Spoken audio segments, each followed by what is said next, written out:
हा फोटो सध्या सोशल मीडियावर तुफान व्हायरल होतोय। यावर रेसिडेन्शियल सर्टिफिकेट असं लिहिलंय, पण फक्त वरवर बघू नका, तर नीट लक्ष देऊन बघा। यामध्ये तुम्हाला एका कुत्र्याचा फोटो दिसेल। फक्त फोटोच नाही, तर त्याच्या आईचं नाव, बाबांचं नाव आणि तो कुठं राहतो याचा पत्ताही मिळेल।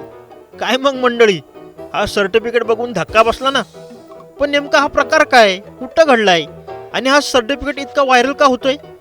हा सर्टिफिकेट एका व्यक्तीचा नसून चक्क कुत्र्याचा कसा काय? या सर्व प्रश्नांची उत्तरं जाणून घेण्यासाठी हा व्हिडिओ शेवटपर्यंत पाहावाच लागेल मंडळी।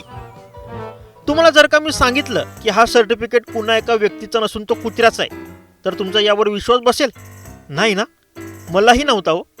पण हो, हा एका कुत्र्याचाच रेसिडेन्शियल सर्टिफिकेट आहे।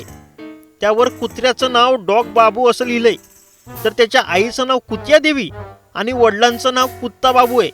हाय ना एकदम इंटरेस्टिंग। अहो इतकंच नाही, तर तो बिहारमधील पटना जिल्ह्याचा रहिवासी आहे। पण या बाबूचा रहिवासी दाखला कोणी काढला, तेही एवढ्या डिटेल्समध्ये? अहो नेमका मॅटर काय आहे तेही सांगतो। पटनामधील मसोरी झोन या कार्यालयातून हा रहिवासी दाखला जारी करण्यात आला। कार्यालयाच्या RTPS पोर्टलवरून 24 जुलैला हा दाखला जारी केला। पण हा सर्टिफिकेट एका डॉग बाबू नावाच्या कुत्र्याचा निघाल्यामुळे सर्वांनाच आश्चर्याचा धक्का बसला। त्यावर याची संपूर्ण डिटेल्स आणि रेव्हेन्यू ऑफिसरची सिग्नेचर सुद्धा आहे। आता ही चूक म्हणा किंवा निष्काळजीपणा, पण मसुरी या विभागीय कार्यालयामधून हा भोंगळपणा चव्हाट्यावर आलाय।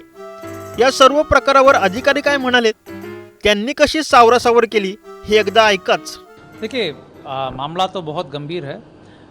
ऐसा कोई मिस्टीवियस एलिमेंट ने प्रयास किया है और जो प्रमाण पत्र जो हैं 24 तारीख को 3:56 को निर्गत हुआ, 3:58 को तुरंत 2 मिनट के अंदर ही कैंसिल भी कर दिया गया।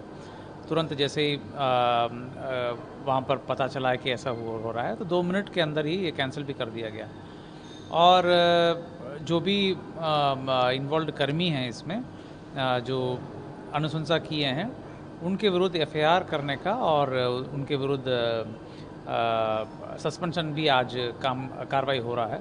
इसके अतिरिक्त हम लोग साइबर थाना के माध्यम से यह भी कोशिश कर रहे हैं कौन ऐसा प्रयास कर रहा है कि इस प्रकार की आवेदन डाल करके क्यों किया जा रहा है, क्या कारण है, इसके पीछे कौन है, ये सभी हम लोग जांच पड़ताल करके जो भी इसमें पीछे हैं सबके विरुद्ध कार्रवाई करेंगे। बरं, सरकारी कार्यालयातून अशी ही चूक पहिल्यांदाच होते का?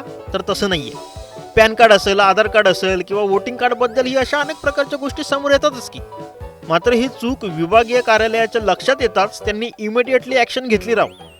आज मसुरीचे अंचलाधिकारी प्रभात रंजन यांनी हा रहिवासी दाखला रद्द केलाय आणि दाखला रद्द करताच रेव्हेन्यू ऑफिसरची सही सुद्धा काढण्यात आली।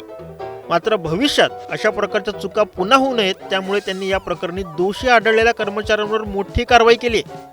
बिहारच्या या भोंगळ कारभाराबद्दल तुम्हाला नेमकं काय वाटतं, हे आम्हाला कमेंट करून नक्की सांगा आणि न्यूज 18 लोकमतला फॉलो करायला विसरू नका। धन्यवाद।